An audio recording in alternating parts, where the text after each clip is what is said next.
नमस्कार दोस्तों, भूमि सर्वे सीरीज में आप सभी का स्वागत है। देखिए दोस्तों, इस वीडियो में हम बात करेंगे कि भू अर्जन से अर्जित भूमि का इंद्राज कैसे होगा।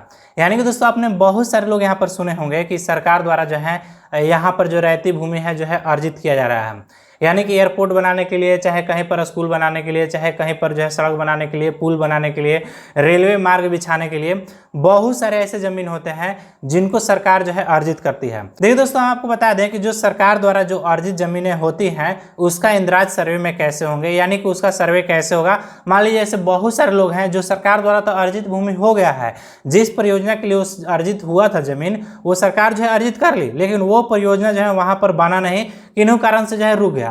उस तरह का जमीन मान लीजिए अभी भी आज तक अगर वहां पर है और उस जगह मान लीजिए घर मकान इत्यादि या लोग जो है खेती कर रहे हैं, तो उस तरह के जमीन जो है आपका होगा या सरकार के होंगे, इस वीडियो में जो है हम आपको क्लियर करने वाले हैं। देखिए दोस्तों, अगर भू अर्जन संबंधित यानी कि जो सरकार द्वारा जमीनें जो है रहती अर्जित किए जाते हैं परियोजनाएं के लिए, अगर उसका सर्वे कैसे होंगे और उसका सर्वे कैसे किया जा रहा है, अगर आप जानना चाहते हैं तो ये वीडियो जो है आपके लिए बहुत बहुत महत्वपूर्ण है। इस वीडियो को आप लास्ट तक जरूर देखें। तो चलिए दोस्तों, हम आपको बता देते हैं कि सरकार द्वारा जो भूमि अर्जित किया जाता है उसका सर्वे कैसे होंगे।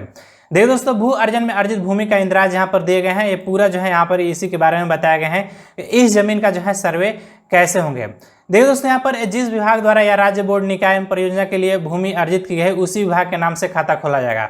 पहले दोस्तों हम आपको बता दें कि सरकार के जो भी यहाँ पर विभाग होंगे, चाहे मान लीजिए राज्य सरकार हो चाहे सेंट्रल गवर्नमेंट द्वारा, अगर वो जमीनें जो है अर्जित किया हो गया होगा तो उन्हीं के नाम से खाता खुलेंगे। देखिए दोस्तों, यहाँ पर बताया रहे हैं कि केंद्रीय परियोजना के लिए अर्जित भूमि का खाता केंद्र सरकार तथा मंत्रालय के नाम से खुलेगा। यानी कि दोस्तों, मान लीजिए सेंट्रल गवर्नमेंट द्वारा मान लीजिए कोई रेलवे के लिए अगर जमीन जो है अर्जित किया गया होगा उसका रेल पटरी बिछाने के लिए, तो वो सारे जमीनें अगर अभी स्थिति पर होंगे वैसे को वैसे, तो वो सारे जमीन जो है सेंट्रल गवर्नमेंट यानी कि उसी विभाग यानी कि रेलवे विभाग के नाम से ही खाता यहाँ पर खुलेंगे। देखो दोस्तों, यहाँ पर ऐसा देखा गया है कि भूमि अर्जन के बाद भूमि पर रहतों का दखल तब तक बरकरार रहता है जब तक उस परियोजना का कोई कार्य आरंभ नहीं होता है। यानी कि दोस्तों, ऐसे बहुत सारे प्लॉटें हैं बिहार में जहाँ पर परियोजना के लिए जो है जमीन तो अर्जित किए गए 1-2 साल से, लेकिन वहाँ पर परियोजना जो है अभी बना नहीं है। अगर उस तरह के जमीन पर मान लीजिए अभी भी रहतों का वहाँ पर दखल कब्जा है तो वहाँ उसके बारे में यहाँ पर बताया गया है। ऐसे मामले में पूर्व के रैयत की ही भूमि पर दखल रहते हैं तथा ऐसी स्थिति उक्त रैयत का दखल अभियुक्त कॉलम 14 में नहीं किया जाएगा। जमीन जिस विभाग, बोर्ड, निगम, केंद्रीय उपक्रम, केंद्रीय मंत्रालय, NHI आदि के लिए अर्जित की गई है उन्हीं के नाम से खानापुरी क्रम में जो है खाता खोला जाएगा। यानी कि दोस्तों, यहाँ पर साफ तौर पर बोला गया है कि जो है अगर मान लीजिए PSU सेक्टर के लिए जैसे कि NTPC हो गया, चाहे ऐसे बहुत सारे PSU सेक्टर में सेंट्रल गवर्नमेंट की जो है कंपनियां होती हैं जिसको लगाने के लिए भूमि जो है अर्जित किया जाता है। अगर वहाँ पर किन्हीं कारण से जो है परियोजना नहीं हुआ, नहीं लगा, तो उस तरह के मान लीजिए जमीन है तो उस पर जो है उन्हीं के विभाग के नाम से जो है जिस विभाग से द्वारा जो है वो भूमि अर्जित किया गया था उन्हीं के नाम से जो है यहाँ पर खाता खोले जाएंगे। यही जो है दोस्तों बताया गया है। देखिए दोस्तों, यहाँ पर बताया जा रहा है कि अर्जित भूमि की विवरण जिला भू अर्जन कार्यालय से सहायक बंदोबस्त अधिकारी से प्राप्त करेंगे।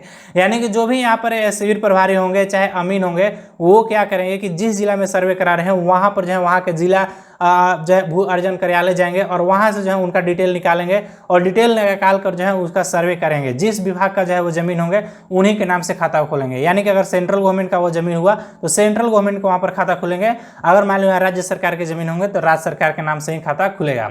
देखो दोस्तों, यहाँ पर भू अर्जन के बाद रेफरेंस वाद रहतों के बीच सरकार के विरुद्ध चलते रहते हैं। ऐसे न्यायिक मामलों में जिस विभाग हेतु भूमि अर्जित की गई है उसके नाम से खाता खोला जाएगा। रेफरेंस वाद में पारित आदेश से दखल अधिग्रहण पर कोई प्रतिकूल प्रभाव नहीं पड़ेगा। यहाँ पर दोस्तों साफ तौर पर क्लियर किया गया है कि ऐसे विवाद जो है रहतों और सरकार के बीच में नोकझोंक होते रहती है। यानी कि रहती का तो दखल होता है, लेकिन वहाँ पर कुछ अगर विवाद चल रहा है तो उस कंडीशन में भी यहाँ पर रहती को नहीं सुना जाएगा, उसी विभाग के नाम से खाता खुले जाएंगे जिस विभाग का जो है वो जमीनें जो है अर्जित किए गए थे। यहाँ पर साफ तौर पर बोला गया है और इसका प्रतिकूल जो है कोई प्रभाव नहीं पड़ेगा। यानी कि अगर जो मान लीजिए न्यायिक मामला है, मान लीजिए कोई पेंडिंग चल रहा है, रहती और सरकार के बीच में जो है नोकझोंक है, तो उस कंडीशन में भी जो है उसी विभाग के नाम से यहाँ पर खाता खुलेंगे। देखो दोस्तों, यहाँ पर सतत लीज के आधार पर प्राप्त की गई जमीन का इंद्राज हम आपको बता देते हैं, क्योंकि इसके लिए पर्टिकुलर वीडियो बनाना जो है उचित नहीं। क्योंकि दोस्तों, यहाँ पर सतत लीज के जो जमीनें सरकार द्वारा ली गई थी उसका इंद्राज हम आपको बता देंगे, तो आपको ये भी क्लियर हो जाएंगे कि सतत लीज का अगर कोई जमीन है तो उसका सर्वे कैसे होंगे। देखिए दोस्तों, यहाँ पर एक ही कंडीशन बताया गया है कि राज्य सरकार के विभाग द्वारा उपक्रम द्वारा बिहार के रहती भूमि लीज नीति 2014 के तहत पंजीकृत दास्ता से प्राप्त की गई जमीन, यानी कि सरकार द्वारा, राज्य सरकार हो चाहे सेंट्रल गवर्नमेंट हो, अगर उसके द्वारा अगर कोई पंजीकृत दास्ता के माध्यम से अगर ये भूमि प्राप्त की गई हो तो उस तरह के भूमि जो है खाता जो है संबंधित विभाग उपक्रम के नाम से खानापुरी प्रक्रम के दौरान में खाता खोला जाएगा। यानी कि दोस्तों इस भी कंडीशन में जो है यहाँ पर जो लीज के माध्यम से, सतत लीज के माध्यम से अगर जमीन जो है सरकार को प्राप्त हुआ है तो वो भी जो है उन्हीं विभाग के नाम से खाता खोले जाएंगे। चाहे मान लीजिए भू अर्जन से अगर भूमि प्राप्त हुए होंगे तो वो भी जो जमीनें जो है सरकार के नाम से ही खाता खुलेंगे। आपके नाम से यहाँ पर अगर आपका अवैध दखल भी होगा तो आपका अवैध दखल भी वहाँ पर अभियुक्त कॉलम में बिल्कुल नहीं दर्शाए जाएंगे, यहाँ पर साफ तौर पर क्लियर किए गए हैं। मुझे आशा है दोस्तों कि सर्वे संबंधित आज का ये वीडियो आपको पसंद आए होंगे। अगर दोस्तों आज का ये वीडियो पसंद आए होगा तो आप लाइक कर लिया। अभी तक मेरे ज्ञान तक चैनल को आप सब्सक्राइब नहीं किए हैं तो नीचे रेड कलर का बटन है, सब्सक्राइब करके बेल आइकन एक्टिव करना बिल्कुल ना भूलिएगा। मिलते हैं नेक्स्ट वीडियो में, तब तक के लिए बाय बाय।